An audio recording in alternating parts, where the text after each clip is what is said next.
Selamat pagi para saudaraku seiman dalam Kristus. Salam sukacita selalu untuk kita.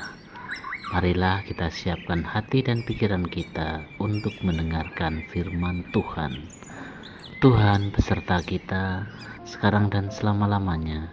Inilah Injil Yesus Kristus menurut Yohanes bab 21 ayat 15 sampai 19.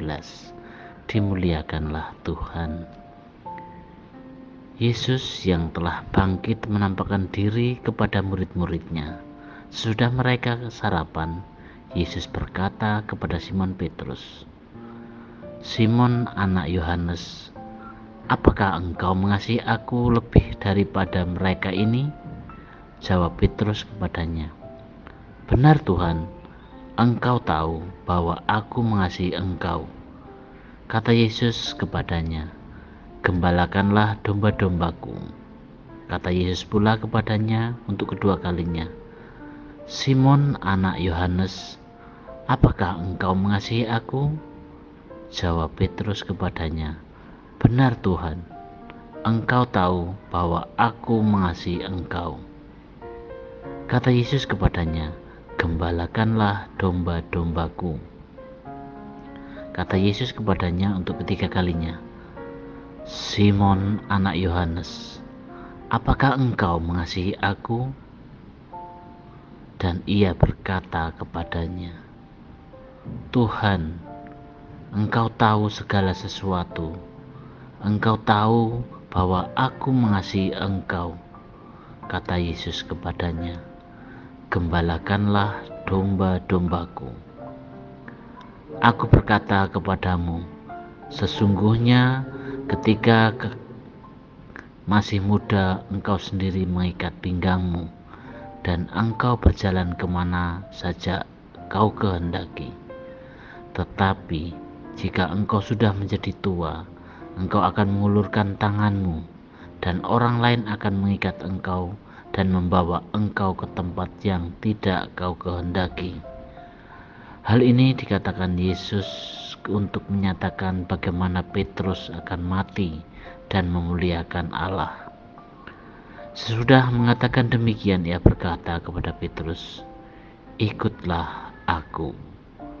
Demikianlah sabda Tuhan, terpujilah Kristus. Selamat pagi para sahabatku, sahabat suara hati, rekan muda, para pendengar dimanapun Anda berada. Dalam hidup ini kita seringkali mendengar kata cinta atau seringkali mengatakannya. Apakah sebenarnya cinta sejati itu? Cinta sejati selalu membutuhkan kerendahan hati dan pengorbanan. Selalu ada kerendahan hati yang melekat pada kata cinta. Kita tidak bisa mencintai tanpa pengorbanan. Kita tidak bisa mencintai tanpa mengosongkan diri demi orang yang kita cintai. Kata cinta bukanlah sekedar basa-basi, melainkan selalu dibarengi dengan tindakan positif yang rendah hati untuk orang yang kita cintai. Dalam Injil, Yesus bertanya kepada Simon Petrus sampai 3 kali, "Apakah kamu mencintaiku?" Dan setiap kali Simon Petrus menjawab dengan tegas, Yesus selalu memberinya tanggung jawab, "Beri makan domba-dombaku. Jaga domba-dombaku dan beri makan domba-dombaku." Yang harus dia lakukan untuk memperkuat cintanya. Para sahabatku, sahabat suara hati, rekan muda, dan para pendengar dimanapun Anda berada, bacaan Injil hari ini mungkin kisahnya seringkali membuat banyak orang bingung. Tuhan memeriksa hati manusia yang terdalam, dan Tuhan Yesus tahu betul apakah Petrus mengasihi dia. Tetapi dia bertanya sampai 3 kali, "Apakah engkau mengasihi aku?" Mengapa ini terjadi? Apa kehendak Tuhan dalam pertanyaan kepada Petrus? Mari kita lihat beberapa bagian dari firman Tuhan yang berhubungan dengan masalah ini.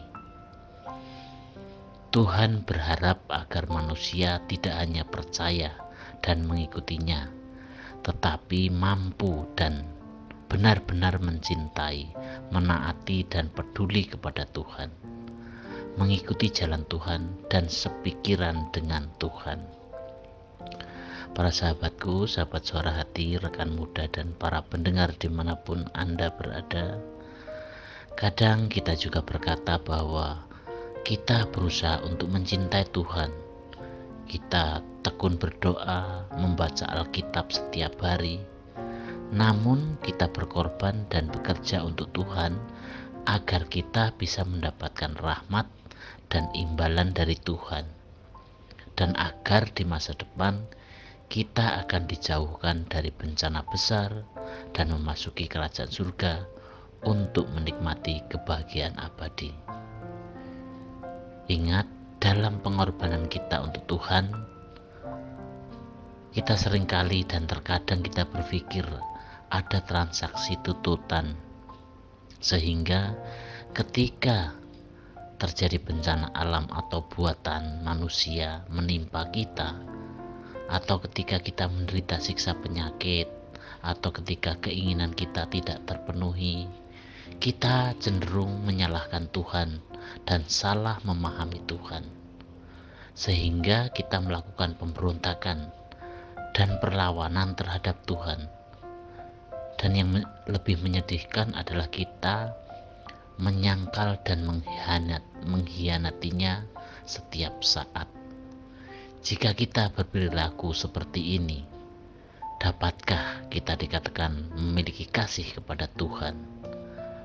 Para sahabatku, sahabat suara hati, rekan muda dan para pendengar dimanapun Anda berada, dalam kasih tidak ada syarat, tidak ada hambatan, dan tidak ada jarak. Dalam kasih tidak ada kecurigaan, tidak ada tipu daya, dan tidak ada kelicikan. Dalam kasih tidak ada pertukaran dan tidak ada sesuatu pun yang tidak murni. Jika engkau mengasihi, maka engkau tidak akan menipu, tidak mengeluh atau mengkhianati, memberontak, memeras, atau berusaha mendapatkan sesuatu atau mendapatkan suatu jumlah tertentu. Jika engkau mengasihi, maka engkau akan dengan senang hati membaktikan diri, dengan senang hati menerima kesukaran, dan engkau akan menjadi selaras denganku. Engkau akan merelakan semua yang engkau miliki demi aku atau demi Tuhan. Engkau akan merelakan keluargamu, masa depanmu, masa mudamu, atau perkawinanmu. Jika tidak, kasihmu bukanlah kasih sama sekali, melainkan dusta dan pengkhianatan.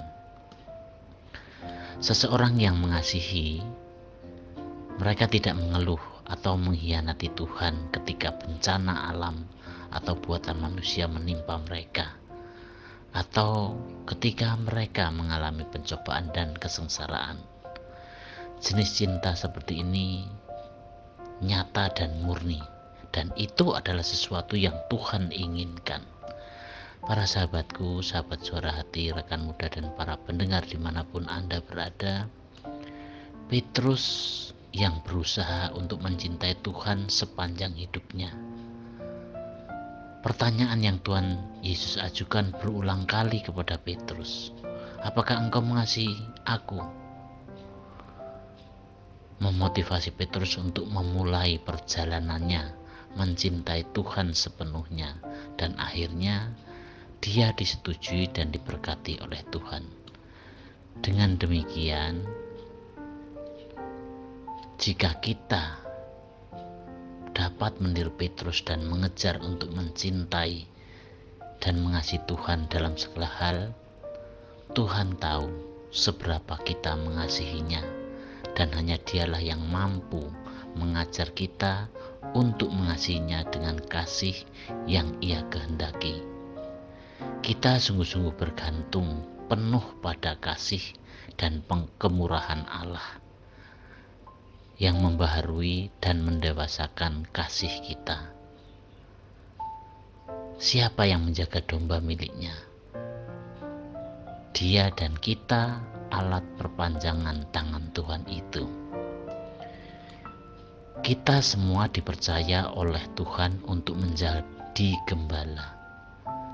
Bapak Ibu pulang ke rumah, disitulah satu contoh Bapak dan Ibu sedang menjadi gembala.